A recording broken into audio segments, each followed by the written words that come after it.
Yung aking mga koleksyon na halaman. Alam nyo ba ang tawag dito mga kabayan sa halamang ito? Ito yung kung tawagin ay Buddhist pine. May tumatawag din ng market plant at meron ding tawag na Podocarpus plant.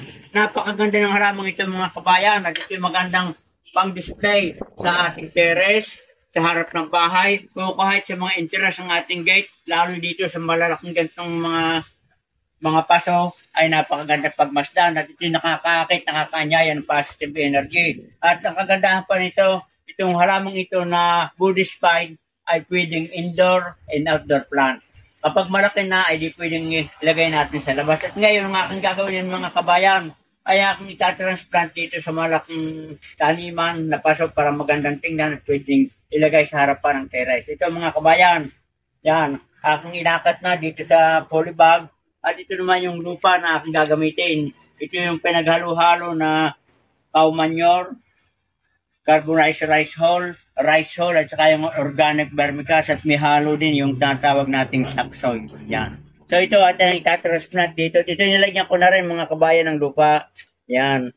Ay di akong ilalagay na lang ito at ating ilalagay yung karagdagan. At ito ay napakagandang pagmasdan kapag ito malaki na.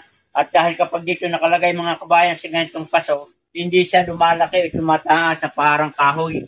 Ito ay kontrolado yung kanyang mga ugat sa loob, kaya mas magandang dito itanim at di pang display lang sa ating tahanan.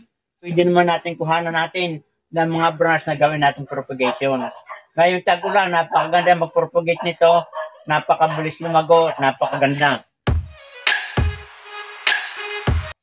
Kaya mga kabayan, naitanim ko na yung tingnan at ito namang ibabaw na ito kaya hindi ko pinuno ay lalagyan ko din ng iba't pang organiko habang ito ay lumalaki ay di lalagyan para mas lalong maging maganda, mabunas ang kanyang mga dahon.